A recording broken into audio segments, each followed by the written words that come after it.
Good evening, gentlemen. Good evening, 4D. Good evening, Viv. Good evening, 4D. Good evening, Bronze. It is Thursday, the 6th of November, 2025. Storm the Teacup, episode 39. What's happening? Oh, everything. Again, everything. But first of all, I don't want to be the moaner about my teeth, but last week I was moaning about my teeth, and this week I'm going to moan about my teeth again because I had a filling done last week. Well, the modern England is amazing. It lasted 6 days. I was in agony last night. Came out, trashed the rest of my tooth, and I had to go in emergency to get it done this morning. Yeah, lovely. 6 days last filling. Thank you to the dentistry. Yeah, it's lasted quite long then. Yeah. Yeah, shocking. I've never had a filling fall out, but I haven't had one for quite a few years. So obviously things have really declined. I've got fillings that have been there for at least probably 20 years. Yeah, at least 20 years. So, and not any even movement in them. They're brilliant. They're fine. But yeah, 6 days for a modern one. Ugh. Yeah, it's a racket, dentistry. It's all a racket. And my appointment was at 2:30, which is just great when you've got a dental appointment at 2:30. Yeah. I hesitate to even ask, was he Chinese? Yeah, that was the old joke. That's the old joke, wasn't it? It's the old joke, yeah. Well, that's the old joke. But now the new problem is, and again, I don't know how to say this without being rude to anyone and without it being coming across wrong, but my dentist is Middle Eastern, and these days, I get worried, and I don't care how that comes across because I'm not a racist at heart, and I don't mean anything. But the way the current climate is at the moment, I walked in there today, and I just thought, was that filling deliberately done crap so it would fall out in 6 days? And you say to yourself, stop it, like now you're being stupid. But these are the thoughts that come into our, and it's going to be the same up and down the country at the moment. It's I think it's just just shoddy workmanship. I mean, it makes no sense for a dentist to put a filling in who's going to drop out in a couple of weeks because it just means more work for him. I mean, maybe, I don't know, maybe that is the thing. Maybe he gets paid for it because you do get free dentistry, so he obviously gets paid for it somewhere or another, doesn't he? Yeah, it's more money. It's the kind of, as we always say, doctors don't seem to want to get you well. They want to keep you ill to keep you making money. I wonder how much money there is in refilling teeth. I don't know. And the point of what I'm saying is I shouldn't think like that. But that's the problem at the moment, isn't it? Well, it does seem to be the way things are going. It seems to be unavoidable, unfortunately. It's like the trust. It's trust, isn't it? And it's just being shot to pieces now by events, dear boy. Well, the BBC this week, the BBC have had a major trust, and I'm so glad it's starting to come out. But when, I'm sure you guys remember it, when Trump first came to power, and if you were on Trump's side, you would get such visceral anger from people. And a couple of, and as I said, the whole era of that, I lost some great friends, but even not so close friends, just people I knew, would say to me, yeah, but you didn't hear Trump at that rally when he said to go January 6th and beat everyone up. And I'd sit there and think, but he didn't say that. And then recently this week, you see that, because I don't listen to the BBC or watch the BBC, so I wouldn't have seen what the BBC put out. But you see what they put out and you think, oh, no wonder everyone thought Trump ordered people to go down and start a fight at the Capitol. But the two parts were in about an hour apart that they just spliced, put together and put out to the masses. I'm glad that it's been pointed out and they're going to be held up for this one, I think. Well, yeah. It was his January 6th speech, and the BBC deliberately doctored it to make it so it's a twist how it came across. And like you say, the two sections they put together were about an hour apart, and they're getting real flack for it now. And also, they're starting to feel heat about their kind of pro-Hamas propaganda as well. I mean, the Trump thing I was aware of, that's been kind of doing the rounds for quite a while, but it never really got through to the mainstream. But now at last it is, and good. I mean, the BBC needs to be taken down at least a peg or two or 100. So yeah, that's quite a good thing. They've set themselves up as the arbiters of truth. They have a misinformation department headed by the lovely Mariana Spring, I think her name is. Yeah, Spring. BBC verified. But if you ask me, the misinformation department is the whole of the BBC. They don't just have one part of it; it's the whole bloody thing. Because the point is, if they're the arbiters of truth, who's going to check them? Exactly. Yeah. Who watches the watchers? Yeah. Yeah, so it'll probably they'll ride it out. There'll be a few sacrificial lambs, probably a few people will get sacked, and then they'll just carry on as normal.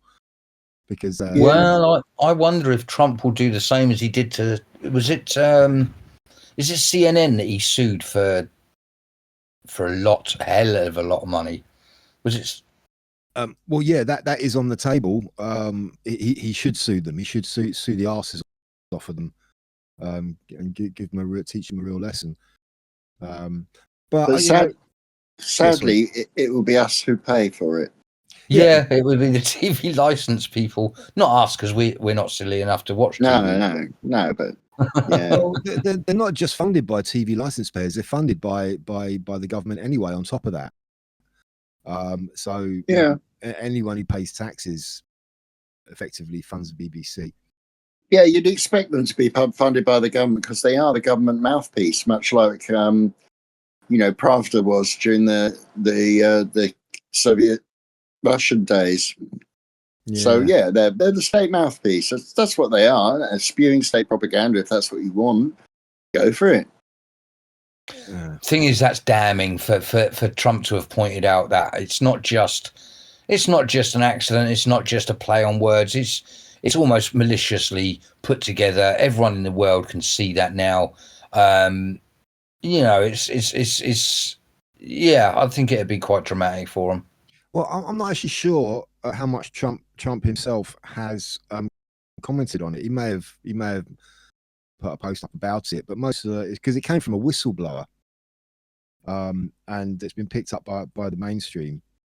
And I did see his son, Donald Trump Jr., was talking about possible legal action, but I haven't really heard anything from Trump about it. So he's obviously aware of it. No doubt he'll be aware of it. I got totally mixed up. I thought it had come from Trump. So thank you. No, it was reported in the Telegraph, I think, first of all. Yes, and they're still reporting on it. Actually, they're still running with the story now. It's not just here today, gone tomorrow. It's they've been fairly regular since it broke. So yeah, we'll see. Yeah. Switch off your TV, people. Oh God. Really, you'll have a happier life. It's designed to bring you down, to lower your vibration. Yeah, that's real. Yeah. So what we got? 4D, our man in the House of Commons, our Westminster reporter. Did you see? Did you see the calamity, David Calamity Lammy? Very good. Talking about, he was apparently standing in for Starmer because Starmer was, I don't know, off colluding with some Ukrainian rent boys, apparently. I don't know, allegedly. And it was all about this. We had this guy, that epic migrant who got locked up and then got accidentally released, which was just completely ridiculous. And then it turns out there was another one who had been, quote unquote, accidentally released for like 10 days ago. And of course, there's not been a word about that has come out until just a couple of days ago. And he was being questioned about it. And he was just, oh God, that guy. He's such an idiot. And he was questioned over and over again, several times, whether he could confirm that there had been any more who had been released like this or accidentally released, and he would not answer the question, which tells you everything. If the answer was no, he would have just said no. So he either knows that there's more cases like this and he's just trying to cover it up, or he doesn't know, which is, either option is bad for someone in his position. It's a psyop. It's another psyop. And the reason for the psyop, what's behind this is, well, if we got facial recognition and you know, and the digital ID, this wouldn't happen. We could track them and find them. Well, yeah, but we wouldn't have to track and find them if they weren't released in the first place, or when they shouldn't have been released. That was the whole thing, you know. It's like what have the prison service all of a sudden turned into a bunch of clowns? Yeah, probably.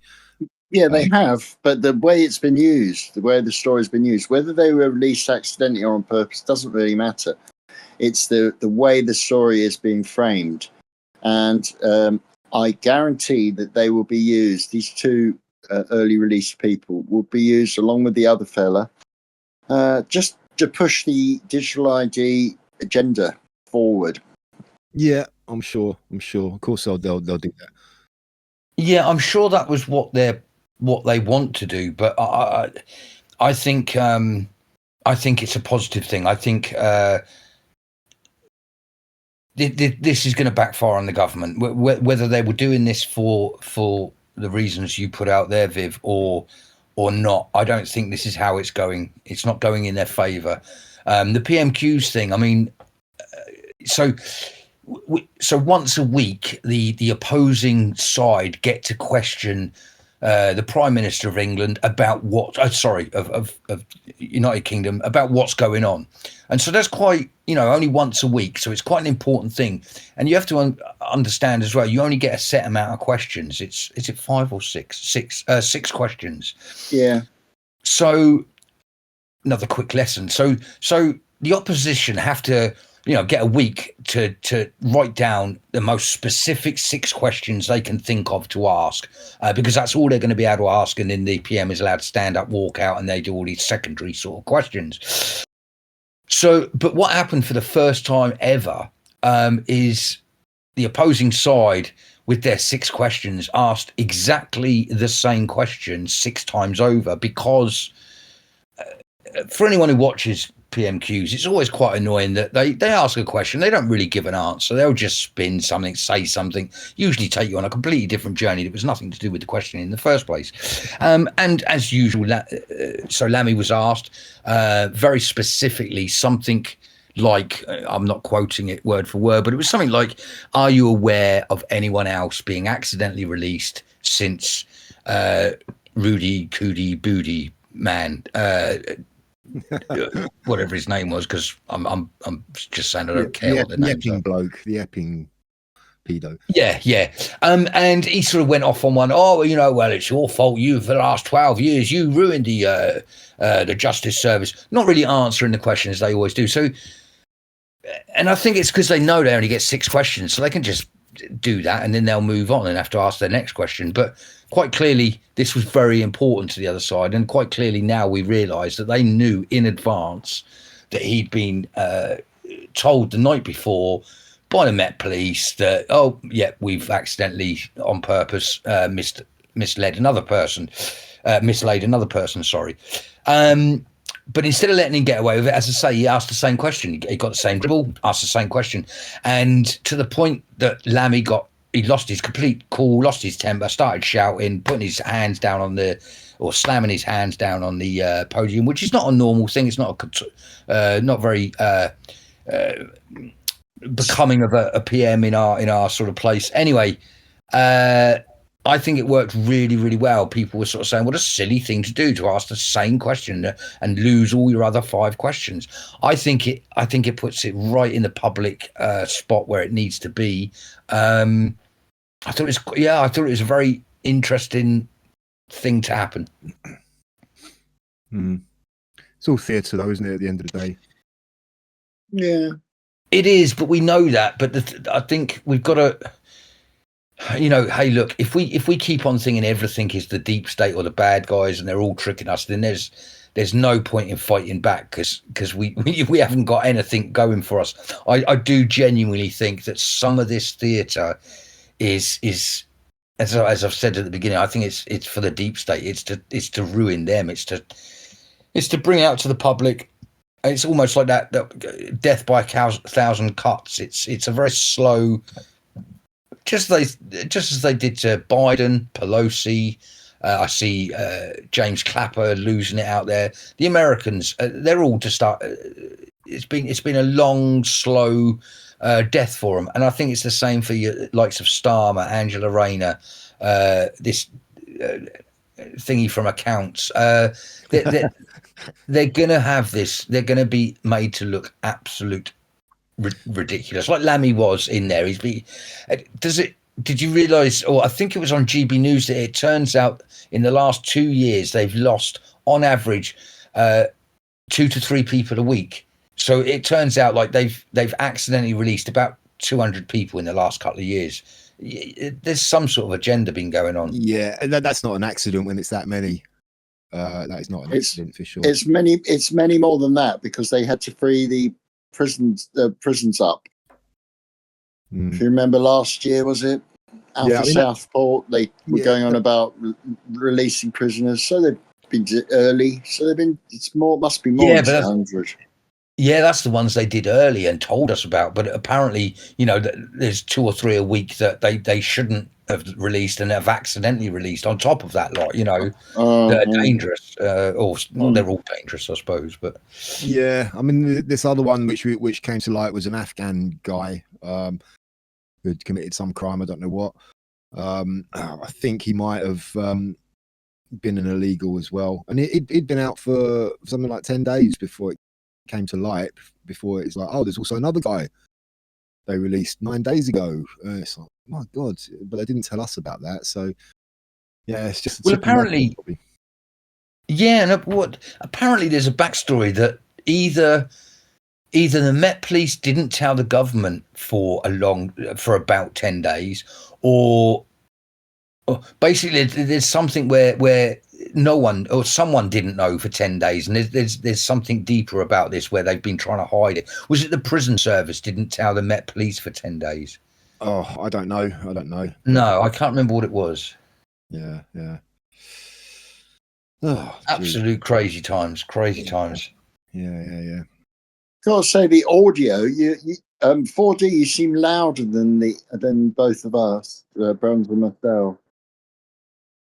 Really, I will move my. In fact, it probably is a bit closer than it normally is. Is that any better? I think so. I'll have to compare, but it does seem loud. Your voice sounds louder than our voices. Yeah, cheers. He's just fired up. He's fired up. He's. Oh yeah, I know. Yeah. Well, there's nothing wrong with that. That's good. But it just I'm talking about the technical kind of the volume levels really are not quite matched. Don't know how you do it. In all honesty, I'm normally a lot louder, and I have to turn you two up when I do the editing bit. But you can do that. Oh, that's good. You're right. Yeah. I'm only a beginner, mate, but it is amazing what you can do in editing. I mean, you know, going back to the BBC, it's very simple to do this editing where you just, you know, people who listen to us have no idea how crap we actually are before I edit it. Yeah. Giving away trade secrets now. Yeah. No, trust me, I'm not that good with computers. If we were that crap, it would come across as I'm not that great. But no, all joking aside, it is amazing what you can do with just a little bit of knowledge. Because as I say, I'm not very gifted in the world of computer language and computers. But you know, you can almost do what Hollywood were doing in the 70s and 80s. You can almost do that on your own PC, on your own, without a film crew, without a director, anyone anymore. That's why the BBC are scared. That's why professionals are scared. Because of the rise of citizen journalists. Absolutely. And I think also, I mean, when you look at Hollywood, the last sort of 5, 6, 7, 8 years, not much has come out from Hollywood. I think again they're realizing that their time is very much up, because you don't need to be paid £1 million to be an actress or an actor anymore, because anyone can do it in the front room now. The technology is there. A few years ago, films were released that were filmed on iPhones. Yeah. Well, I did hear somebody talking about that, and how a lot of I don't know how much, but Hollywood is not the hub of filmmaking it used to be. It's kind of starting to gravitate away from there now into other parts of the US, and films are being made in different places now. So Korea is coming up strong in the film industry. The Korean films. Oh, really? Okay. Yeah. The good ones or the bad ones? The good ones. Okay. Yeah. So it's not. Yeah, I mean, yeah. Hollywood has gone Hollywood. It has been for a while, but yeah, it's always been weird. It's always been weird. I think it's just being exposed now. They're being, like everything else seems to be. It's just this is a time of exposure. It seems this year is certainly it seems to have been that way. Yeah, and this is it. It's just getting people aware. It's. I mean, 4D, you talked about death by 1,000 cuts, and I think that is kind of the drip, isn't it? To get people acclimatized to the way to how things really are. So to wake people up, to get them to realize that this is how it is, and you've all been conned for a long time. Yeah, because they can't really make any moves to change it without public awareness being of a certain level, at a certain level, I think. Yeah, I've thought about it a lot. When I suppose the point was, for a lot of us, 2017, whether it was Snowden, whether it was Q, whether it was what's your other man, Julian Assange, there was. So for anyone that was already half awake, there was some stuff, and we all got fully awakened, if you will, by one of those three people. And again, who those people are and who they were working for is irrelevant. They told us some things that the general public, things that they didn't know before, and that was all right for the kind of likes of me and you that were kind of outward thinking people that would look at these things and decipher them and try and work them out for yourselves. But the general people they're not into that. They've got their lives, they've got their family, their wife, their job, their stresses, they can't be bothered with stuff like that. And I often sat here in the 2017, 18, 19 and thought, like, how do you tell a nation that they've been lied to all their lives? Because that's pretty much what I believe and what I preach and what I talk about. And possibly not only that, but your mums were lied to, and their mums were lied to.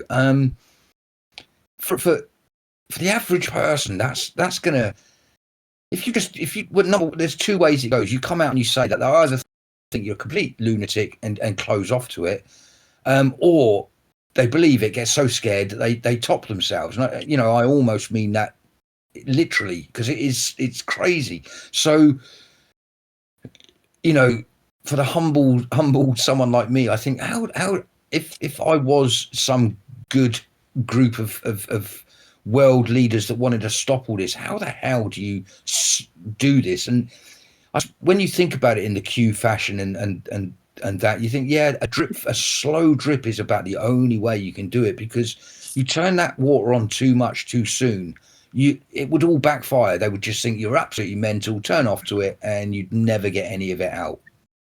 Well, I think the key is that the majority of those people who the message needs to get through still consume mainstream media. So effectively, if their favorite newspaper or their TV doesn't tell them, they're not going to pay too much attention to it. So it's a matter of getting it into the mainstream, which is starting to happen now, to get the mainstream media outlets reporting on these things. This thing with these, I mean, the whole thing about we've had the small boats thing, which has been massively reported on this year. The whole thing about these released, these accidentally released prisoners. These are all getting into the mainstream now, you know.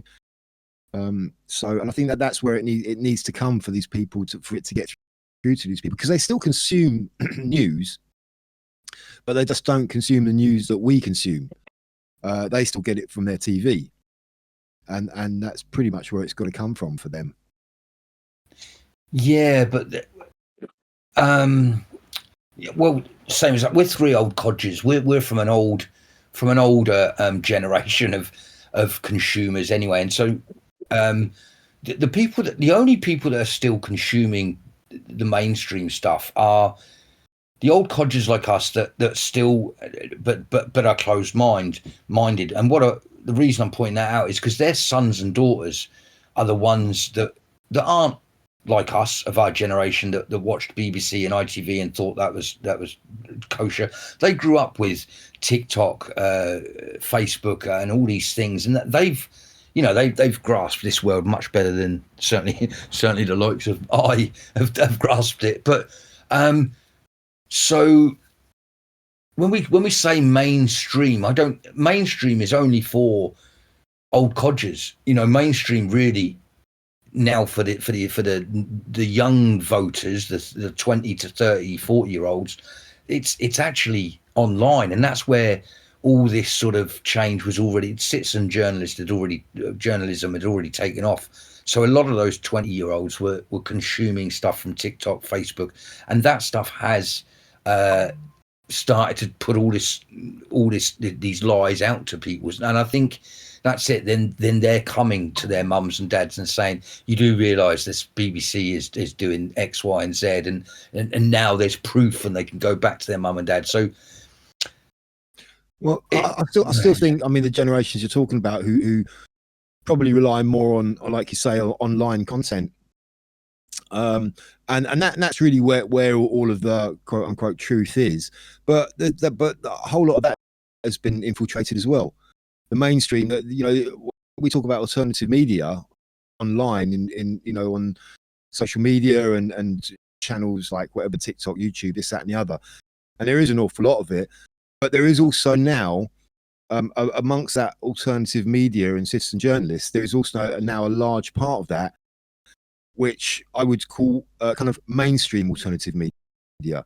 You know, you got all these influencers out there who are not necessarily putting out the right stories, who are doing it in the same way that the mainstream media are doing it. They're, you know, it's an information war, you know, and it's being fought very much on social media, and you know, and you have both sides going at each other on social media as well. So a lot of the younger generation who are getting their information from social media, it may just not be any better than your TV or your newspapers, because that element exists there as well, you know. Well, I think the difference is that you're right, absolutely right in what you say, but it is a war. But the thing is, before it wasn't a war because no one actually even knew, and so even though you're right, it's a war. But I think that's the good thing, is that these questions are getting thrown out, and so people are having to use their own brain. And I think we're underestimating the youngsters. I think they are starting to get to grips with it. I work with a lot of young people. Yeah, go on. Yeah, and they're not interested. Really? No. So I'm boosting them up too much, do you think? Yeah, because I mean, I do think so. What are they interested in, Viv? They're being distracted by just a load of crap. Yeah, they are. By there are hall girls and influencers and that kind of thing. That's influence. That's people are paying attention. Young people are paying attention to all that.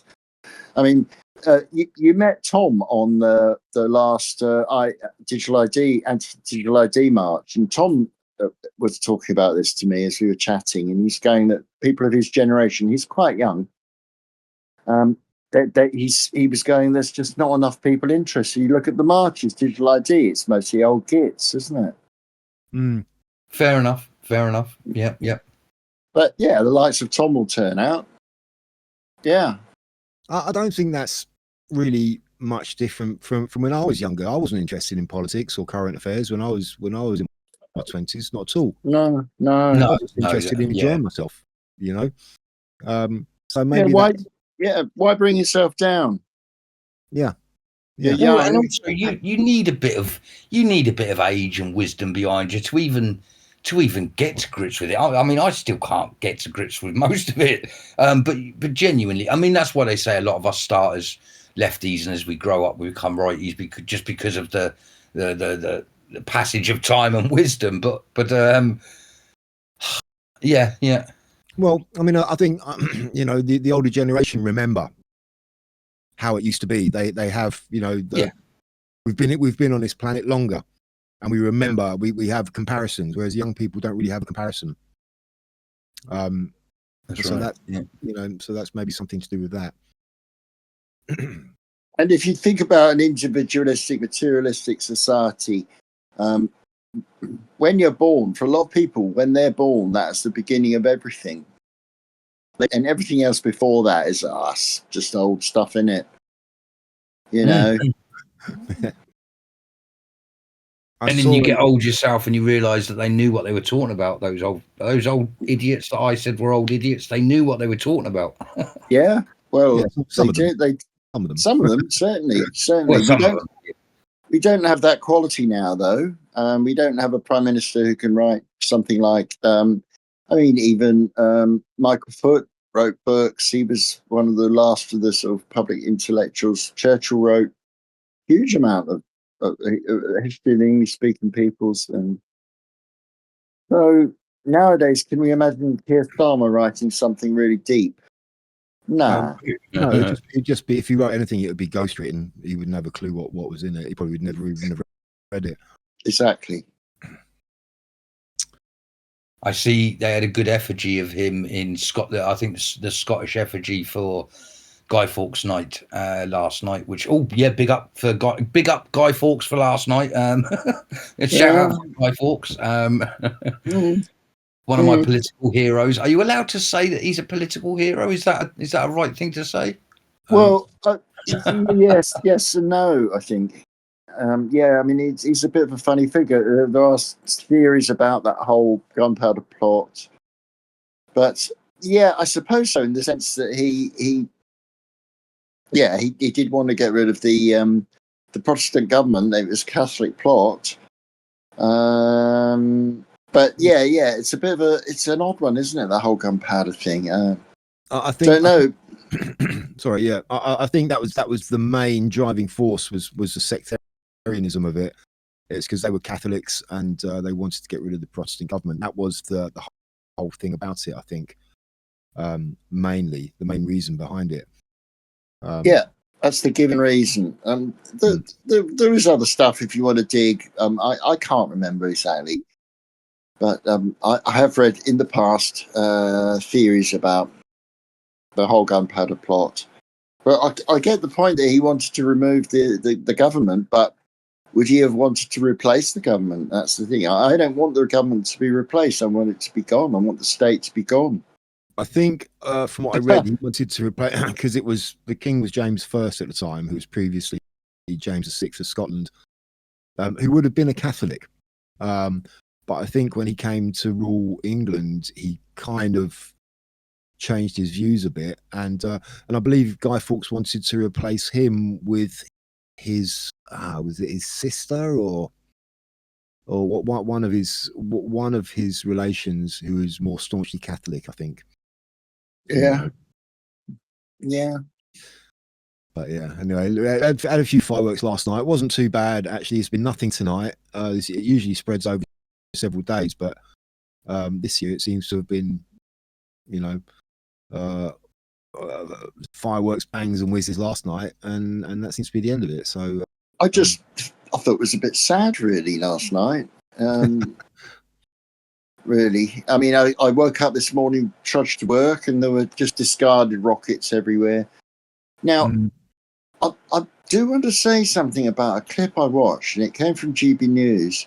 saying that Northern Ireland is in flames. Is this true? I mean, I was thinking, hang on, I think these clips are from the Ballymena thing. I think these clips are stitched together, but they're saying, I mean, it looks really bloody serious. That it is. Yeah, no, it is, buddy. Yeah. Huge numbers of people on the streets, guarding, guard at the not guard at them. What do they call the police service of Northern Ireland, PSNI? No, you're right. It's the Garda, isn't it? The Garda's in the Republic. Yeah. Oh, right. Yeah, I always get that. Yeah. PSNI, Police Service of Northern Ireland. So what's that all about? That's happening now, is it? Yeah, it's been going on. It's been going on for I'm gonna say about a week, if not. I mean, well, that I know of, but yeah, it's really rough, really bad. Causes what? What's the reason for it? Do you know? Migrant hotels. Okay. Yeah, migrant hotels, and there's been allegations of rape. The usual, really, I suppose, but much like Epping. So, I mean, that was going on in the Republic as well, Republic of Ireland as well, wasn't it? So that's in Northern Ireland as well. So, yeah, and I think it's like the extent of it, like a lot of places, or like a few places. Sorry, they've really hit it hard, and I think it's like. No, I'm not going to say numbers, but the percentage that's gone into there has really disrupted the local community. Yeah, the numbers are huge. Yeah, the Westminster have been sending people over to Northern Ireland, decanting them, just trying to spread this whole thing, just trying to sweep it under the carpet. But you know, it's a bloody tough place, isn't it, Northern Ireland? It is, yeah. Very hardy people. Hardy people, and they're rising up against this. Yeah, it does seem anyway.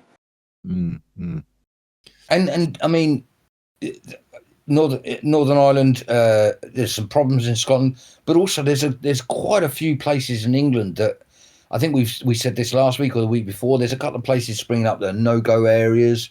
There's places that are I'm terrible with names, so I can never give the proper stuff over. But there's somewhere up north that has, in the last 6 months, have been outnumbered by the amount of immigration that's come into their little town. You know, you can't. We're not going to survive very long. You know, like that. No. Well, I mean, I would hazard a guess that it's more than one place that's happening. Yeah, many, yeah.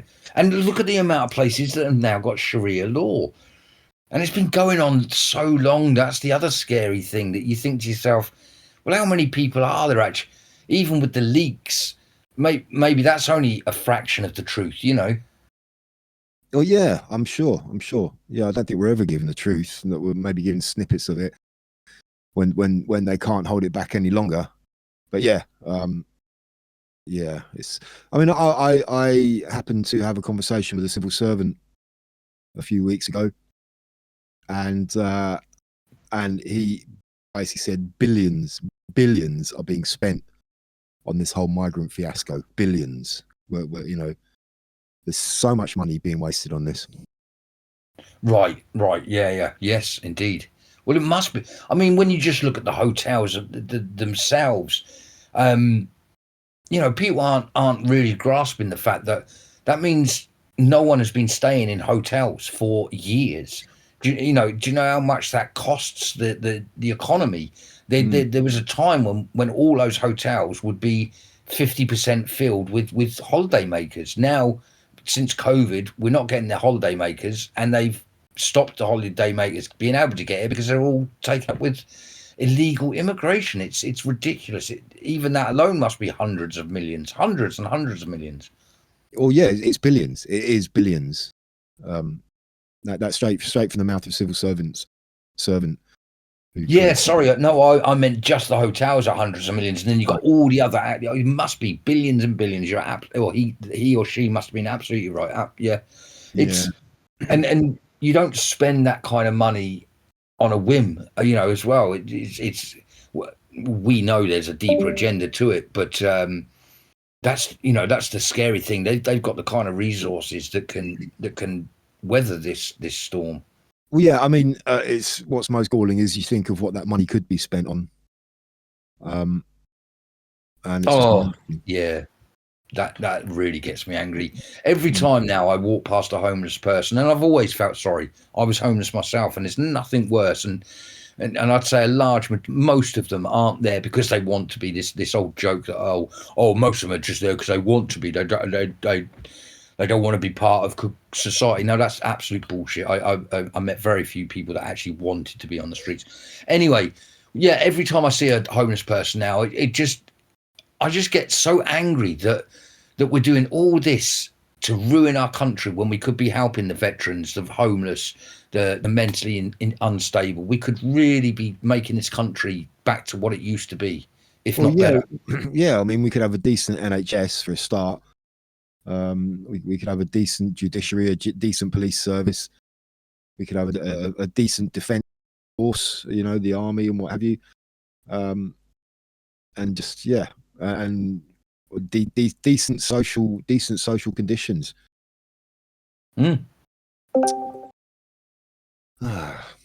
How's that? Better. You're back. Oh, and you're louder. Oh, I've done a great reset. Yeah, good. Well, in fact, I'm going to lead you up because looking at the time, I'm going to lead you onto your segment anyway, because I'm going to say that I was watching something from David Icke, which is he can be a bit of a controversial, strange person for a lot of people, but you didn't say. Yeah, he's definitely out there with the crazies, but he's got a new book out called The Roadmap, and as crazy as people might find him, I find a lot of the stuff that I listen to on YouTube from him quite interesting. Yeah, I'd say 50% of it I'm very much on the fence about. I think that he could be wrong, shall we say.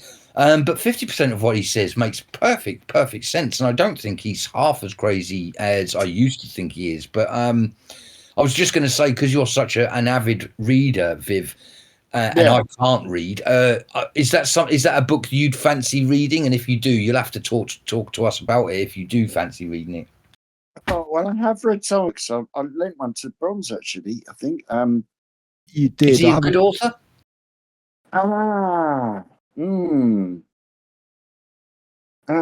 Good author. I mean, he jumbles a lot of stuff up. He just gathers everything all together, and it doesn't quite gel. Some of the stuff is absolutely fine. He talks about perception, that's really good, and advertising. And then he'll go into shape-shifting reptilians. It just kind of, I mean, it's interesting in the sense when we think about the Book of Enoch and all that, and the Nephilim. But that's more bloodlines, in my way of thinking. So I don't know. Yeah.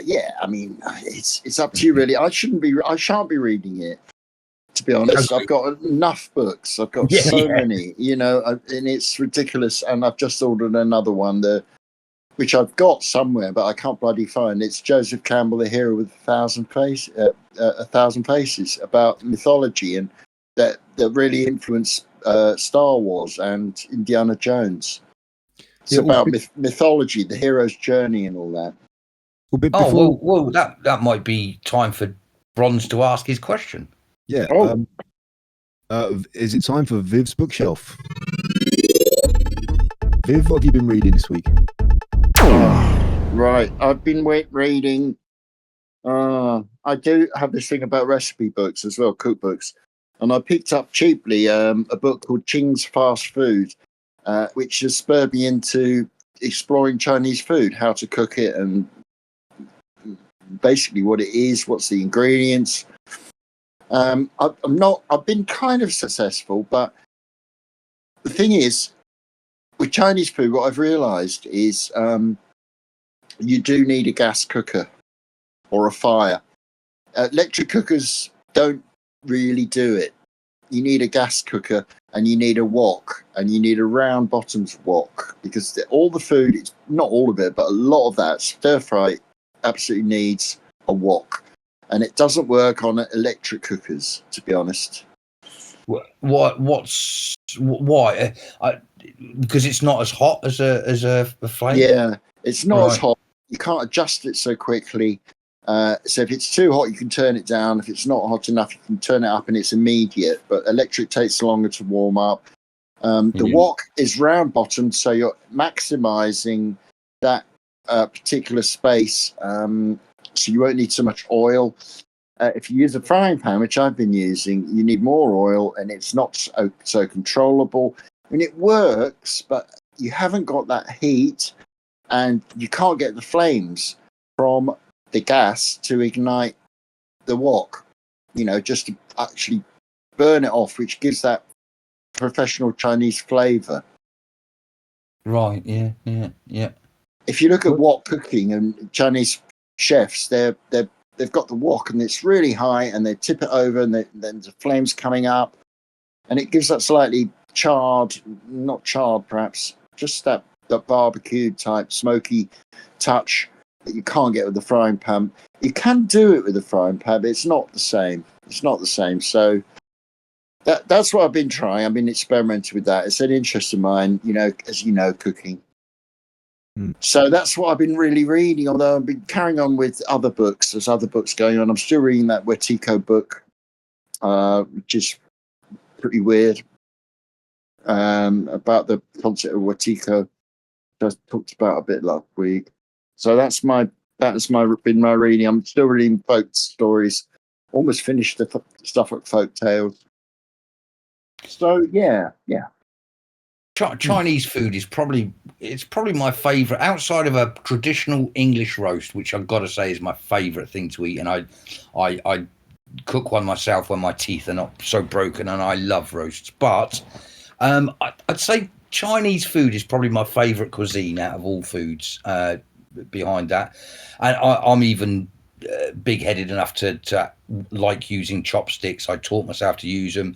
I'm a great eater of Chinese food, a great user of Chinese food. Can't cook it for toffee. Have never ever even wanted to try, just because to me it's I don't know anything about Chinese cooking. So all I was going to say is, that's like everything you read. That's an interesting read, and something completely different to what we normally talk about. But love Chinese food.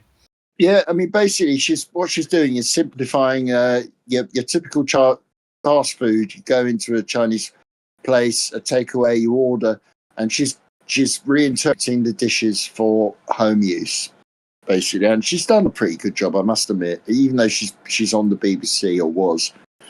And so I've enjoyed it. I'm working my way through it. But it's an interesting one, I think, this week. Well, I just want to put a marker down here. The last time we came up to see you, Viv, we didn't get to get our favourite Chinese takeaway. But we're coming up for the Christmas meal, and if we come up a day early, I definitely. I know it. I knew it. I definitely want a Chinese meal the evening we come up. I knew it. I knew you were going to say that. Thank God. I was thinking, what am I going to cook the fellas? And then I thought to myself, hey, we just go around the friendship. Yeah. Perfect. That sounds good. Yeah. So we're on a Chinese food bit. What's your favourite Chinese cuisine to eat? I love Chinese food as well. I really do like good Chinese food. What's your favourite Chinese food, though? It depends, really, because you can get different types. You can go to several Chinese takeaways and order the same thing, and they'll all be different. One will be great and one will be crap. I mean, the Chinese we got when we came up that time, those ribs were really nice. They were lovely. Yeah.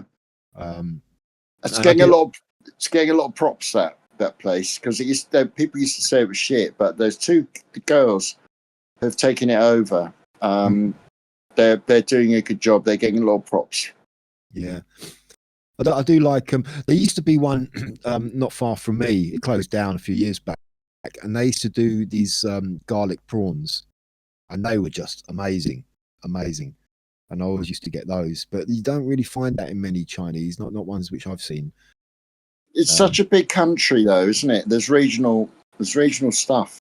So who knows? Yeah, they may be from a different province or whatever. You know, I mean, there's Cantonese, Szechuan. There's loads of different types. Yeah. So yeah, there's not one such thing as Chinese food as such. Just as there isn't one Indian food, or even to that extent, one British food. There's a lot of differences even within this little island. So yeah.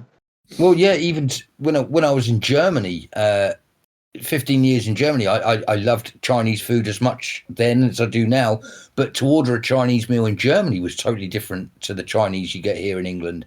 For instance, one of my favourite things in Germany, which for obvious reasons you can't get now anyway, but shark fin soup was absolutely gorgeous. I've never known if it was actually shark fin or it was just chicken, but in Germany you used to get shark fin soup and absolute gorgeous. And their wontons out there totally different to wontons here.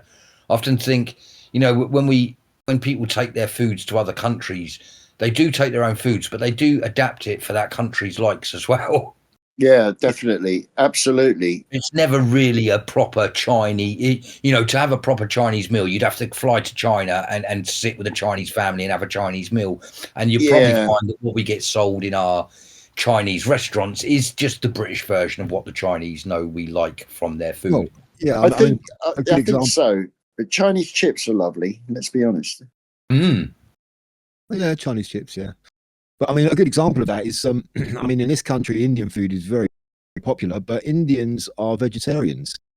But you go into an Indian restaurant and you'll get beef and you'll get chicken and you'll get lamb. And it's so definitely adapted to the British, tastes.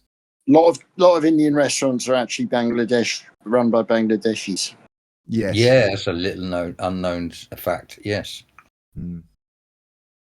So yeah, you're quite right. I guess it's like home cooking. You know, very few people would, English people would, or Scottish or Irish or Welsh would think of making fish and chips at home, because even though it's two basic ingredients, it's still, there's an art to it. You know, deep frying, and it's a bit kind of you know. Yeah, and it depends on what fats you fry them in as well. That really affects taste. Really, massively.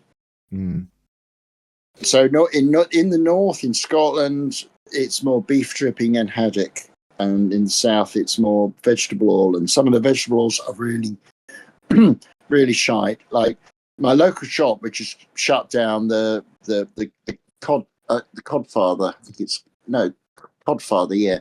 I was getting chips and fish and chips from there, and I was thinking, hang on, you know, the chips, it tastes a bit weird. And I looked in, next time I went in, they're using palm oil. I think they're all doing that now. My local one does palm oil, and they're all GMO seeds oils, which are, I wouldn't, you know, I don't buy fish and chips anymore for that reason. Yeah. That's why I don't buy Indian food anymore, because it's all halal now. So I don't touch that anymore. Yeah, and it's palm oil as well. It's palm oil. So, I mean, the chippy we went to when we went on the outing with Stan down in Felixstowe, they were using beef dripping, and really? Yeah. So that was a bit different, and even the vegetarians, I was saying, you know, it's beef dripping. They go, that's all right. So, but yeah, mostly palm oil, which is absolutely shite. Yeah, definitely.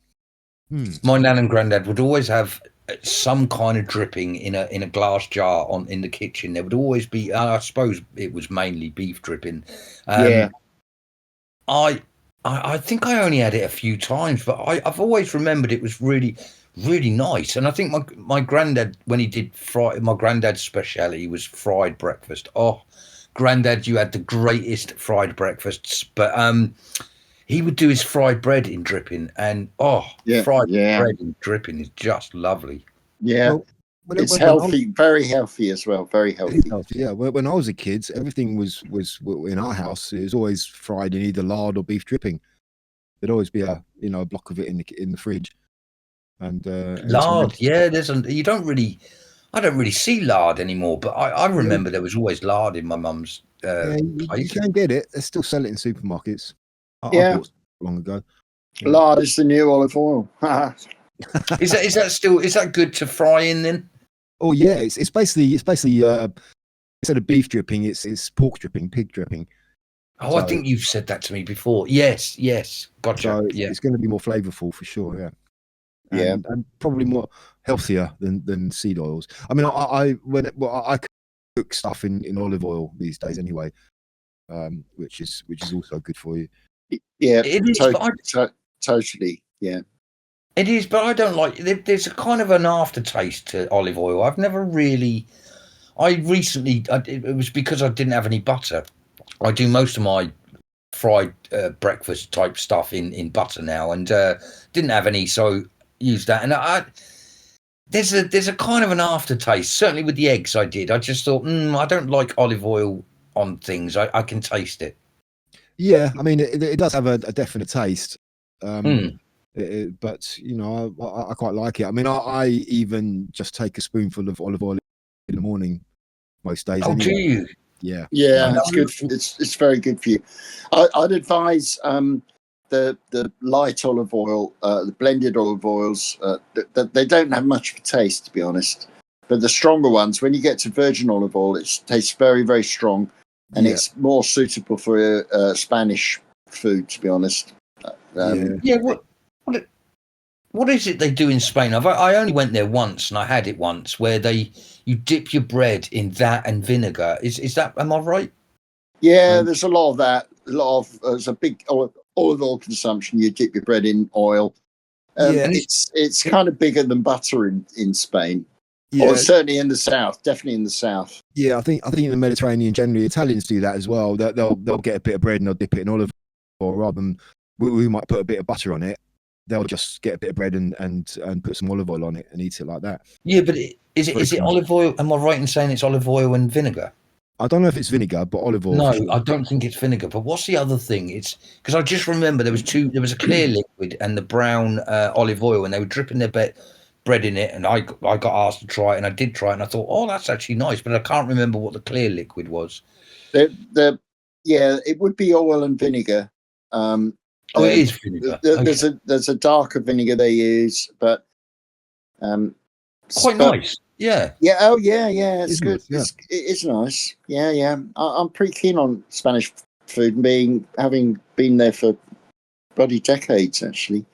So I know quite a lot about it. I can cook it. It's all right. I'm very keen, actually, on the Spanish stuff.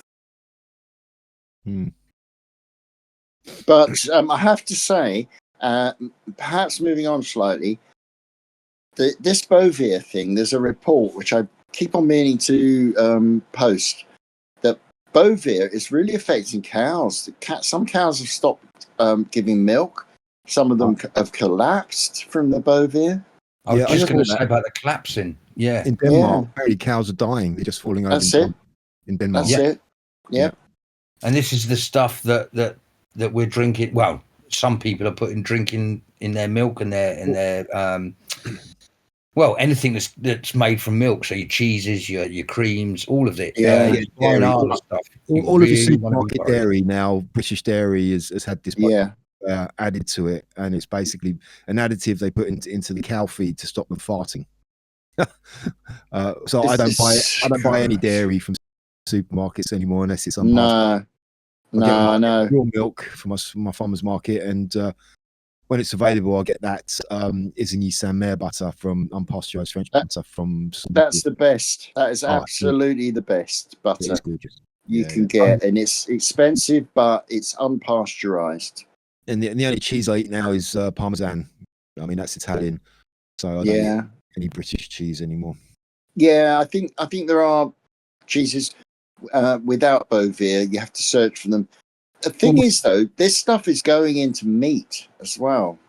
Well, that's right. I know. I was thinking to myself, I've stopped myself having any Arla milk, but we don't know how many products this stuff is already in, to be fair. All of them in your supermarket, all of them are. Yeah, probably. Yep, but, yep. But I mean, the only meat I really eat these days are I get my chicken from my farmer's market, which is really nice and fresh and clean, and occasionally I'll eat some bacon. But yeah, I don't eat beef anymore. I don't eat any UK dairy stuff. It's bloody awful, isn't it? They're poisoning us. Yeah. I mean, I can get some cheese. The same place, same stall I get my milk from. They do cheese as well, but I'm not too bothered. It's very expensive, so. And this is another one where wisdom comes into it, because the youngsters won't understand, because they weren't alive ages ago when, and I think I've said this before, that eggs do not cook like eggs used to cook. And I know that sounds crazy to anyone under the age of 40, but when you cooked eggs, well, if you overcooked them, they'd go black and brown on the bottom. And in fact, I would sometimes deliberately overcook my eggs because I kind of liked the crispiness to the edge of the eggs.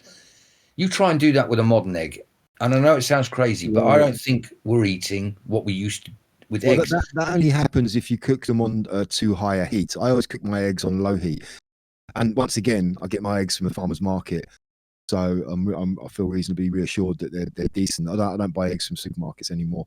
They may well be something weird with those, but yeah, if you cook them on a really low heat, they don't go crispy. It's only when you heat up the oil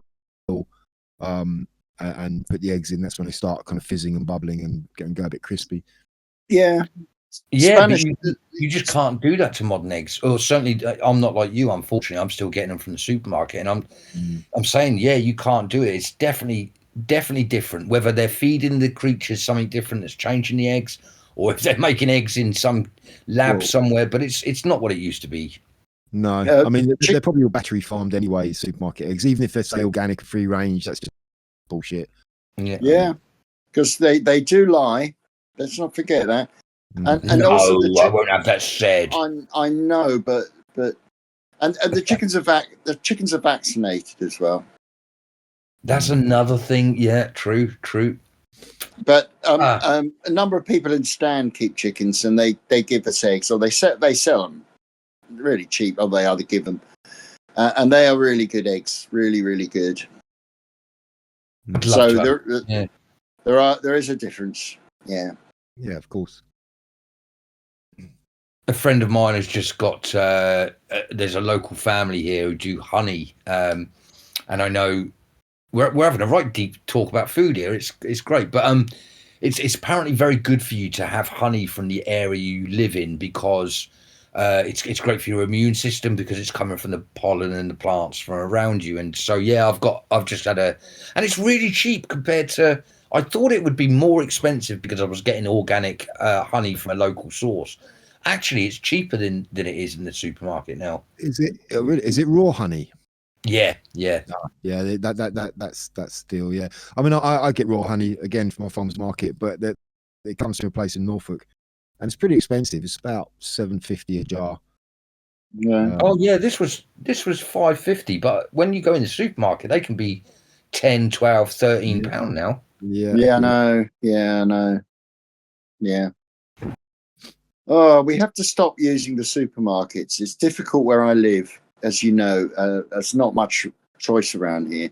But it's just shit now that they're selling. It's shocking. They've got all the fruit and veg. Some of the fruit and veg, anyway, have got that coating on it from the what's it called? Appeal. Yeah.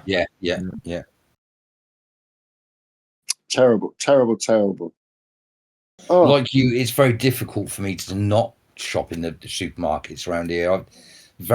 In fact, I'd guess that not many places have butchers and greengrocers and stuff anymore anyway. But they made it a lot harder to buy products from mum and dad stores. Yeah, and it's all deliberate because the corporates are much easier for them. These lazy councillors. Approve another Tesco, whatever they call mini Tesco's. Yeah, we'll do that. That's fine. But a mum and dad shop. No. Oh no, we can't have that. No, we can't have the little people making money. Oh no, unless you're unless you're Afghani, Iranian, and you can set up vape shops and American sweet shops selling utter shite. Listen, there's a couple of other things I wanted to talk about. I don't know if you want to carry on talking about food, but so time is pushing on. I don't know if you guys want to. No, I was just about to change the subject as well. So yeah, you're right on key. Sure. Go for it. Sure. Well, I suppose we ought to talk about the elections in New York. Yeah. The elections. They've just voted, well, quote unquote, voted in a communist Islamist by the looks of it, and adios New York. You're gonna get what you good luck, because we know what's coming for you, because we're suffering from it here already. Yeah. And apparently he's good friends with Khan, isn't he? So there's a warning for you right there. Yeah, birds of a feather. Yeah. So what's his name again? I can never remember his name. Mandani. Yeah. Mandani. Yeah, he'll be in the Council of Mayors, no doubt. The C100, C60, C100, whatever they're called. It's a globalist project, of course. Yeah, I mean, there may be a silver lining to it. Once again, it's all about exposure, isn't it? And and they're going to find out for sure with him. I think the change has already happened in America. I think. Am I right? Do you think I'm right in saying I don't think he's got a snowflake's chance in hell? I don't think so, of succeeding. Of succeeding, yeah. Well, New York is a very liberal state. City or state. Is it a state? I don't know. Well, it's both. You've got New York City and New York State. Okay. Yeah, it's very liberal. So yeah, they'll be cheering on. But the Liberals are becoming increasingly deranged, it seems to me. Well, divorced from a kind of reality of ordinary people's lives. Absolutely. I mean, there are reports of people non-US citizens coming in.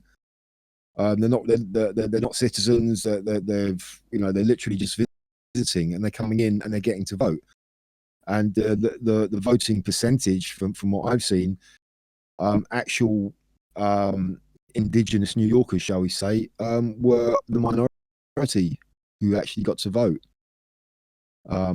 So once again, it seems like a kind of a demographic thing going on there. Same type of thing in London, and the voting system it's all fake anyway. It's just fake, Well, this is it, and I think the Americans are a bit more advanced to where we are. I think they're a bit more in they know this. Don't know, do they? It's a big old place. There's differences in states, very big differences in some cases between the north and south, between various regions, between the liberal and the conservatives. So, yeah, don't know. There's racial demographics as well. I think another factor which may have played into this to a certain extent is the government shutdown, which has been going on. I don't know how many, was it 14th week or something now? Yeah, it's now the longest. It's now the longest shutdown they've had, I think. Yeah, and a lot of people are going to start to suffer from it. There's this whole furore going on about the SNAP payments, these food benefits payments, which is kind of exposing again just the huge amount of corruption going on with that, the way that's been operated, and how a lot of it is not actually going to genuine Americans. And there's this constant battle between the administration and the Democrats, and they keep blaming each other. Whereas it seems to come down to the fact that it's really down to the Democrats. They're the ones who are keeping it shut down because they're the ones not voting to reopen it, and a certain amount of their votes are needed because there's not a big enough majority of the Republicans. So it seems like constantly the Democrats are the ones who are keeping it shut down. So yeah, and I think they're just planning to try and make turn everybody against Trump. That's what they're doing. Yeah. They want people desperate. They want people suffering. They want them out in the streets and protesting.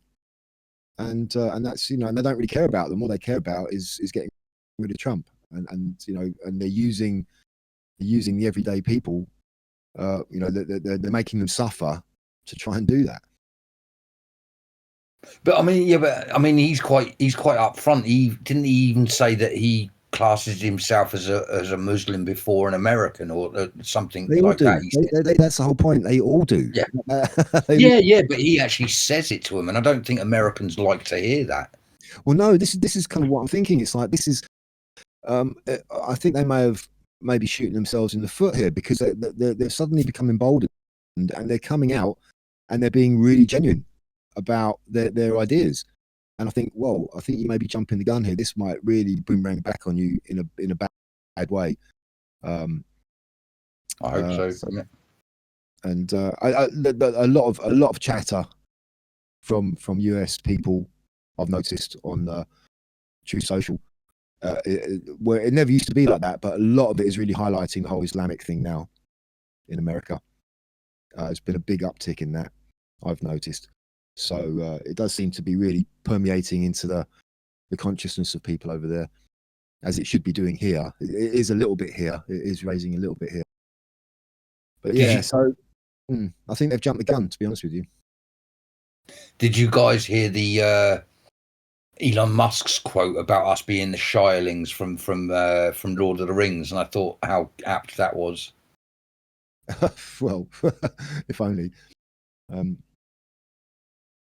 He was saying that J.R. Tolkien, when he wrote the Shirelings, the Lord of the Rings. Well, yeah, the Lord of the Rings, the people from the Shire, what are they called again? The Hobbits. That's it. Hobbits. When he based the Hobbits on people that he knew from British villages that were, happy-go-lucky people, didn't really care what was going on in the rest of the world.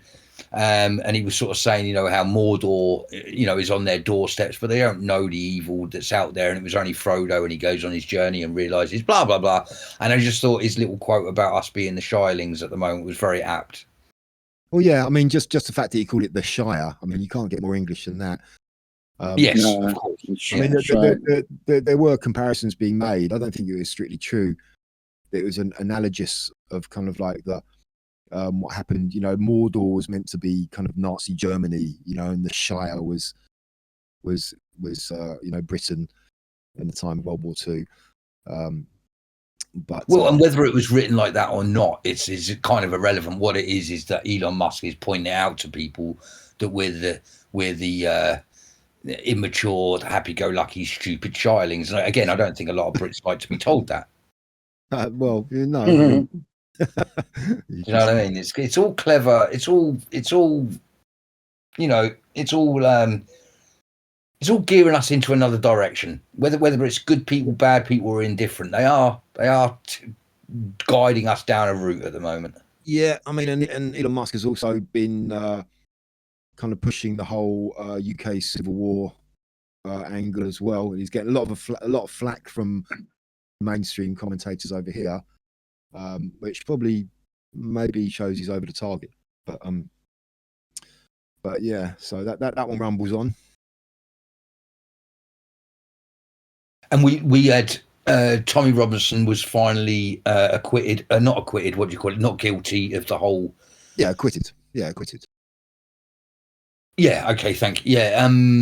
Which was very interesting. I kind of probably like a lot of us thought, poor fella, it's going to be another stint in prison. But it sounds like the judge really came forward and said that it was the police's fault. They had no right to do what they did. The kinds of things that we all know, but actually really berated the police officers and said they were wrong. Which as I've been listening to Ben Habib, and that now opens up the door to. Because he's got another case coming up, but because they've said that the police acted unlawfully and did everything because of his political views, Tommy now gets the opportunity to be able to sue, especially if this happens again. So dynamics are changing all over the place, even with Tommy. Yeah, yeah. I mean, I think all the people who are against him still see him as the image he had 10 or 15 years ago, and he has changed and grown. He's not that same person, and they're still kind of, acting from that point, where they don't realise just how much he's grown and how much he's progressed and what he's become these days. So yeah, I mean, he's acquitted of terrorism charges, which was ridiculous in the first place. And it was deemed to be politically motivated, and the police completely screwed up, and he should sue the hell out of them. And it sets does it mean that they don't have? Go on, Viv. Well, yeah, it's whatever you think of him. He's clearly been targeted, and it is political. It is a political targeting. Yeah, and it's actually been said by a judge now, and that's great stuff. So I was going to say, does that mean that the deep state no longer have control of the judges, or does it mean that the deep state said, "Oh, hang on, we can't mess around with Tommy too much. Too many people know." Either way, it's a good thing. Yeah, I wouldn't say that they've all suddenly turned over a new leaf now, the judges. But I think the evidence in this case was so overwhelming, the judge didn't really have a choice. But yeah, it doesn't normally stop them though, mate. Doesn't normally stop them. Doesn't normally stop them what? Even when there's loads of evidence that it's not right, they still normally go ahead and do it anyway. Yeah, it's difficult to say. I mean, who knows? But I mean, it's definitely set a precedent, and this is a kind of an opening of a door, shall we say? A change in direction, which is good because it exposes the corruption of the government and the judiciary. Yeah, and actually, the other thing I was going to quickly mention, I don't know if either of you two saw it. It was pointed out to me by a friend. Liz Truss had an interview on with the Times or the Guardian, I forget which one it was, where she was openly talking about the deep state. She was openly talking about how she stood no chance. The bureaucracy got rid of her, and she was sort of really, really not mixing her words. Shout out to the lady that pointed it out to me, because it was great, worth listening to. That she certainly was letting people know that it's not what people thought it was. Yeah, well, I mean, she there's an interview I saw of a few months ago, and she basically kind of said the same thing which that interview with Dominic Cummings a while back, who said basically the politicians, the Prime Minister and all of those, they're not running the country. They don't have any power. It's all done, but it's all the civil servants behind the scenes. It's all just a facade. Yeah, and Liz Truss doesn't pull any punches these days because she's in a position. She's free. She's not constrained by anything anymore, so she's able to do that, and more power to her in that respect, I say. She's got nothing to lose, really, I suppose, in that sense. Yeah, exactly. I like her. I think she's I think she's good. So she's part of my foursome political dream team. So good luck to her. Yeah. All right. Yeah. Well, I mean, she's putting out the right narrative. So as long as she's doing that, then yeah, she's doing something right. The Biden and people getting questioned about Biden. That was quite a lot this week. And actually, I'll plead the fifth on that one. I'm going to plead the fifth on that one. Which is they all pleaded the fifth. Yeah. Well, yeah, it was interesting just listening to all of their excuses and stuff that they were coming up with. But I also noticed they're really closing up on. Is it not Clapper? That's the wrong name. Brennan. You're talking about Brennan, aren't you?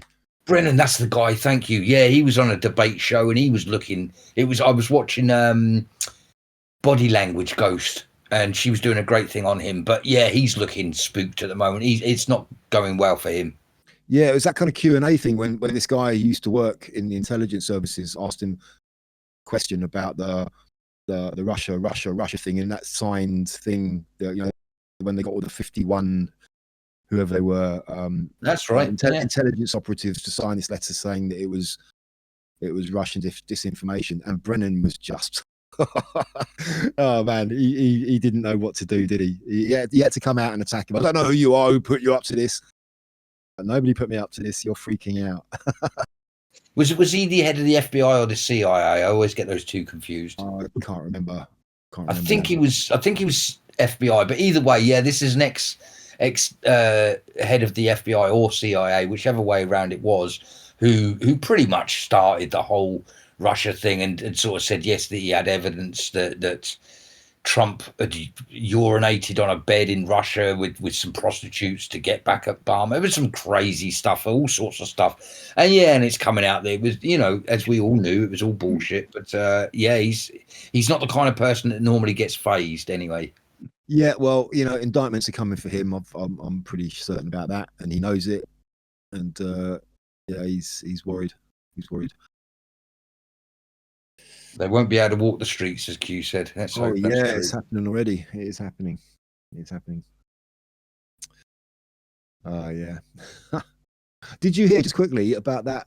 Now this one's maybe a little bit of a stretch, but it's quite an interesting coincidence. That plane crash in Kentucky, that UPS plane crash, just over when was it? Yesterday or the day before? Did you hear about that?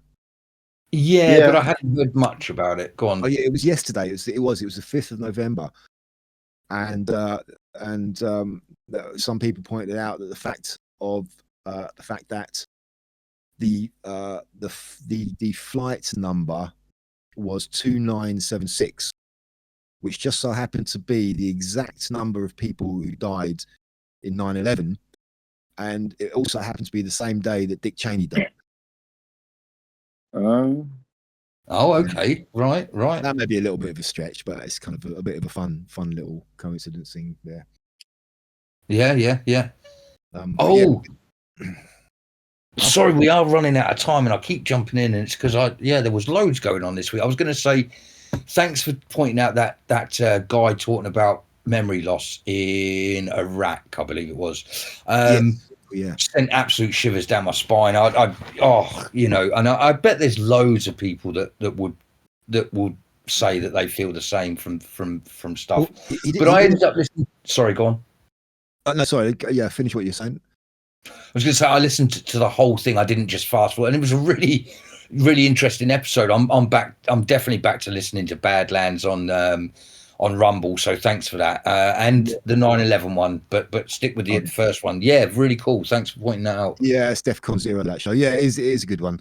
But he did actually mention when he was talking, when he was serving in Iraq, and how he had the certain blanks in his memory of certain periods of his time out there. And he said his buddies as well, they had the same thing at the same time. Yeah. So it wasn't just some random, kind of PTSD thing. It looked like it was something going on there where they were all affected by the same thing. So yeah.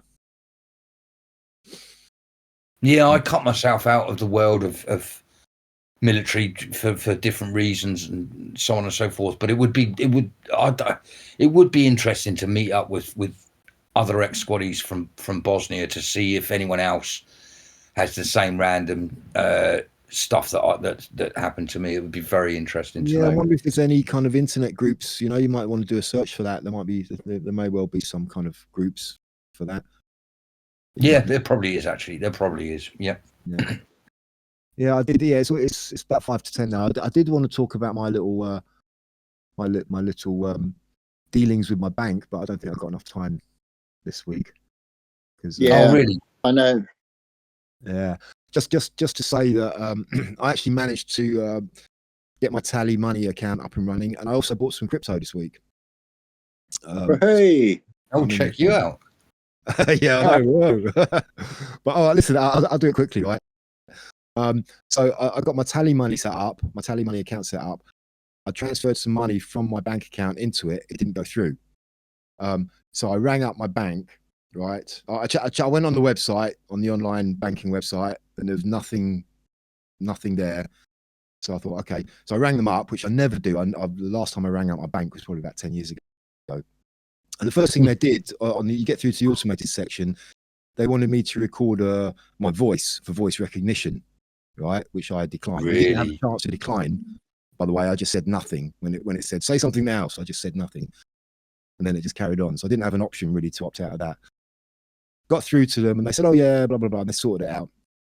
And then she tried to push. She said, "Oh, I just need you to log out of the app. Are you on the app?" And I was like, "No, I'm on the website." She goes, "Oh, okay. If you need to log out and log back in," I'm like, "Okay." And you have to go through this whole procedure, all these security things, and this, that, and the other. And she said, "Oh, have you considered getting the app? It's a lot easier you can use biometrics and it just needs your fingerprint." I went, "No, thank you." So number one, banks, they're pushing digital ID. I mean, we knew that anyway, but that was it, kind of laid bare for me. And also the voice recognition thing. And then the next day I went on, set up a crypto account, bought some crypto, and okay, no problem there. I've lost about £5 on that already because it's all tanking at the moment. But anyway, so later on I had to go and pay for something online.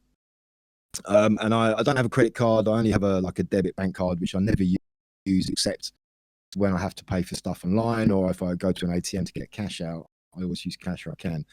And anyway, I tried to pay for this online, put in all the details, blah blah blah blah blah. Card declined. I'm like, what? So I go onto my bank account, everything fine, there's money there, messages or nothing on the website. So, I'm trying to get in, tried a few more times. Every time it came up, card declined. And I'm like, what the hell? And so the next day I rang them up again, right, twice in 2 days. And she said, "Oh yes, we've just detected some irregular payments in your account, so we put a hold on your card." And I'm like, right, so you didn't even tell me, you just did it, right? Yeah. And I mean, she checked the payments. She said, "Oh yeah, can you verify that this was you?" I said, "Yeah, that's all me." She goes, "Okay, I'll unblock it." So they got that sorted. But I kind of thought that was it. They just switched me off, boom, just like that. They didn't even tell me, just switched me off. And if I did depend on card payments for everything, I would have been screwed. I wouldn't have been able to do anything. So right there again, that was like, wow, twice in 2 days. It's like what these banks can do to you and what they're up to. It's their money, you see. It's their money. It's not really yours. Yeah, that's why I'm trying to get it out of there. Well, I'm glad you brought that up. I'm glad you brought that up. The weekend just gone, I went to the supermarket. Check this out. So I went to the supermarket, got a few bits, realised that I didn't have any cash on me. So not a problem. I do it quite often that I get my food on my card and I get cash back. So that I've got cash with me. And I only had, I think it was about £8 I was spending. It was only a few bits and pieces I was getting. Got there to the checkout, pay for the stuff, and I said, "Can I get 50 cash back?" "Yep, not a problem, 50 cash back." Put the card in, declined. Put the card in, declined. And it was the guy behind the table. He said, "Do you want to try it?" I said, "This is stupid. This happened the other week. Bloody cards, this, that, and that." He said, "Do you want to try it without the cash back?" He said, "Because we had a customer in here yesterday who did the same." And he said, really weirdly, it worked after. So I said, "Okay, can we do it again without the cash back?" Went through like a treat. And I just thought, yeah, exactly. And I thought, so it's stopping me paying because and how did it know that computers know everything, but it knew that I wanted cash back. So it stopped the transaction. That shouldn't be allowed. Well, yeah, well, that's again the road to digital banking, central digital banking currency. Yeah, I mean, if I was you, 4D, I'd go to an ATM first and then just do the whole thing in cash. Yeah, always go. Yeah, it's not always, a problem. Yeah, always do that. Yeah. So because you're not paying with your card, a percentage of that is not going to the middleman, and they're not getting all your data as well, which they're selling without you knowing or really consenting to. No, you're absolutely right. And it's only it's only my debit card thing that I get with the bank account. And I don't do it all the time. I normally go to the hole in the wall, and I just thought I'd point it out that they are trying to stop you from getting cash back. It's very wrong. Yeah, totally. Yeah, cash. Yeah. I mean, this is the important cash. So yeah, I try and pay as much as possible wherever I can. I use cash. If I don't have any cash, I'll go to an ATM and get cash. That's it. Yeah. Okay, very interesting. We're running out of time. I just want to point out something, just as an aside, really. In the recent stab fest on the train, did you know that a few months earlier, the police practiced their response to an almost identical marauding knife attack. In that area. Yeah. Cambridge. Yep. Cambridgeshire. Wow. Yep, they And marched. that guy. Sorry, Karen Viv. Sorry, yeah. The exercise in March envisaged an attack on a train approaching Huntingdon. No way. And it was perpetrated not by a terrorist, but by a mentally unstable man. Yeah, I must have seen that same thing, mate. Yeah, well done for pointing it out. Yeah. And the guy had been stabbing people like in the days preceding that as well. And so what's going on? He's gone from London, he's gone up to Huntingdon, which is not London, it's in Cambridgeshire, isn't it? Yeah, that's right. Well, it was a train coming to London. Was it coming to London from the Yes, it was. Yes, it was. Yes. Yeah. So what the hell is actually going on? That is wow. I didn't know that. That's yeah. What is going on? That's crazy. I posted that as a note on Substack. Someone wrote back tinfoil hat. Some people will never get it. They will never understand it, will they? Oh man, yeah. I mean, they just can't get their head around it, can they? They just can't deal with it. It's just what do they call it? Dissonance. Cognitive dissonance. Cognitive dissonance. Yeah. It's. I mean, I know a guy who just refuses, flat out refuses to even acknowledge conspiracy theories. You bring it up, and he immediately shuts. No, not interested. I want to hear any. It's just like, mate, this is, conspiracy theories are quite often where the truth really is. Not all of them, obviously. Yeah. You need to, what you're afraid of. You need to look into them. You need to look at them and pick up your mind completely. Another quick point about this, and this is from Ian Davis, his Substack. There are other reasons that might explain why the Huntingdon response was so swift, and indeed it was swift, and I'm pleased about that. Yeah, RAF, thank goodness. RAF Witten lies 6 miles northeast of Huntingdon. It is home to the Pathfinder building, which is the largest defence security intelligence centre in the UK. Okay, all right, you're right. You good with that? Mm-hmm. Yeah. Yeah. I mean, there's a lot of spooks in and around Huntingdon, basically. Mm-hmm. Oh, I see what you're saying. Yeah. Sorry, I wasn't on the wavelength. Yeah. And they were very quick to point out the guy was British born. He's British born. He's a British citizen. It's like that really doesn't make any difference these days. It makes no difference whatsoever. No, because all of the atrocities over the past 5 years, all of these Manchester, can go on. They're all British born. It's the ideology. And this guy, I don't know. There's been no more information about this guy. He was a black guy, a British guy born here. And what else? Anthony Williams was his name, wasn't it? Yeah. And what else have they released about him? I don't know. I haven't seen anything. Nothing. Yeah. Nothing. Yeah. Oh, yeah, it's mental. Yeah, buckle up, buckle in, and all that. Yeah. Yeah. But with regards to your point, Viv, all those tinfoil hat, mate. Yeah. Have you got it on I straight? know. Yeah. Yeah, got my tinfoil hat on straight. And there's a lady called Dana Arnold as well. She gave an interview, a witness account, and it was syndicated word by word. But Dana Arnold,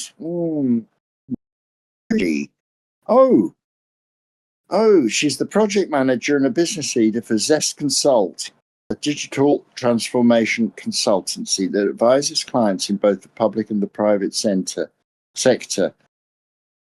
And she describes herself as being part of a tight-knit team of digital technology specialists who are passionate about CCTV systems and other operational technology, digital technology consultancy, artificial intelligence, situation awareness.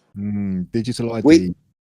We apply our knowledge and expertise to a wide variety of scenarios and challenges. Yeah, the usual bullshit. Especially, but she's there giving a 10 penny piece. And the challenges faced by clients across multiple industries, particularly the military, security, and transport sectors. Yeah. There you go. Yeah. All the pieces to the puzzle are there. Yeah. If It's you're able, it's not suggesting her testimony is false as such, but interesting. well, no, she's just reinforcing she's just a narrative they want to put out there. They're building it up, aren't they? They're building it up for your own safety and security. We need to bring in these new security measures. We need to, Of course. we need to know everything about you, where you are, who you are, at all times. Your tinfoil hat is working very, very well. Yeah. So, 4D. Do you have someone you want to a comedian you wish to bring? I have indeed, and I was thinking, we've kind of run over time. Does anyone mind if I just tell you who we're going to do, and we do her next week? Yeah, sure. Yeah, so to speak. Yeah, let's do it. Whoops! Oh dear. Like fun. we shan't be doing anyone, young man.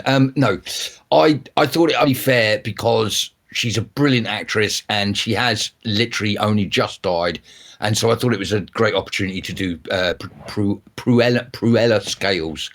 Prunella. Thank you. Yeah. Oh yeah. Okay. Yeah. Cool. Yeah. I think it's just kind of apt. Bless her, at 93 has just passed away, and we're all fans of Fawlty Towers and that, and she was so yes. I was gonna do her, gentlemen. Very nice indeed. Yeah. Shoot. I'll have to delve into my 40 brush up on that one. I'm sure that will feature prominently, won't it? It's a great opportunity to watch some of those old episodes, which there is only a few of, less than people think. I think it's 12, isn't it? 2 series, yeah. I'm glad. Well, I don't know. When I heard that she died, I thought about my bereavement counsellor and when he died, and he was so good. I didn't even care. Very good. I wasn't expecting a joke. Very good. Yeah, it's a nice segue there.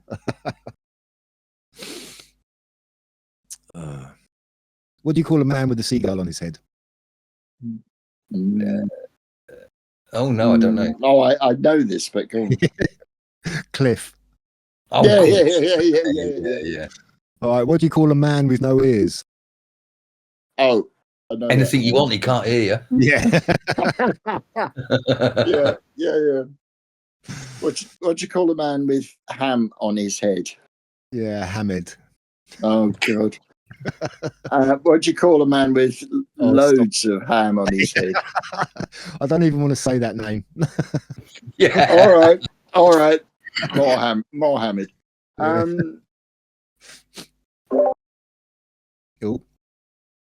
Oh, what's going on? I don't know. Did someone just? No, I just had to turn my mic off because I was coughing because I was laughing too much. Oh yeah. All right. Here you go. How many Starmer supporters does it take to change a light bulb? This is not the one I told last week. This is a different. Oh, okay, cool. I don't know. None. It's a gaslight. Oi. I've got some Starmer jokes, but at the moment I'm too busy because I was digging in the garden and I found a chest full of gold coins. It was bloody brilliant, and I wanted to just go straight back to tell my ex-wife about it. Then I remembered why I was digging in our garden.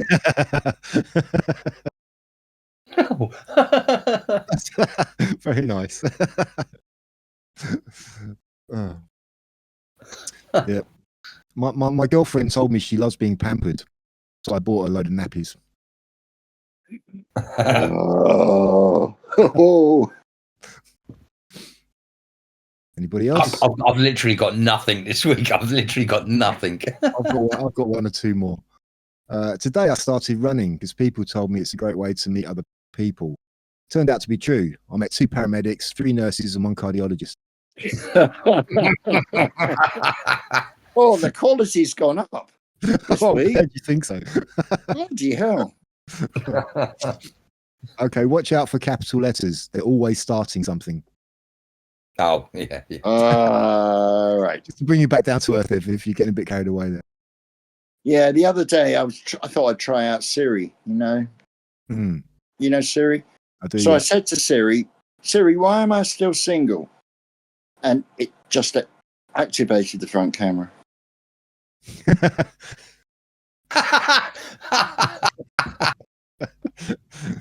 Oh, I saw a Siri joke. I can't remember it now.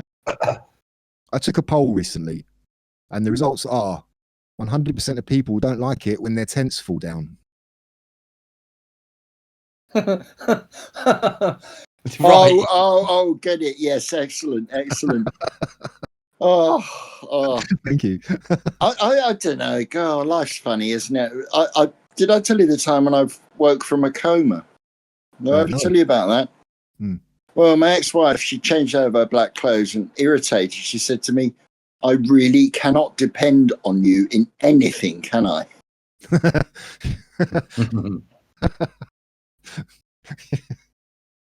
Get it off your chest, Viv. Yeah, well, yeah. Okay, I've got one. I've just thought of one. What's black and slides down? Sorry. What's black and slides down Nelson's column? I don't know. No. Winnie Mandela. No, on that, I'm going to go. Oh, no. Oh. Okay. I'll be cutting that one out. Oh, dear. Oh, dear. All right. Well, what is the only English word always pronounced wrong, even by English teachers? Don't know. Wrong.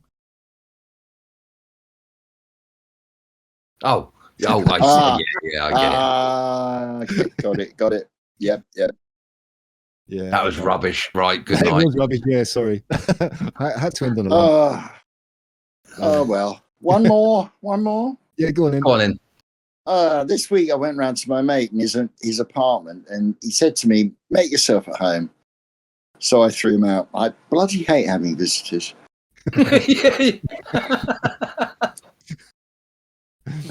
Yes. It's about time we threw ourselves out. Yeah, I think so. Yeah. On that, I will say good night, gentlemen. Have a good week. You too. Good night then. Good night. Good night.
In the centre of the town, they've put this big old round thing.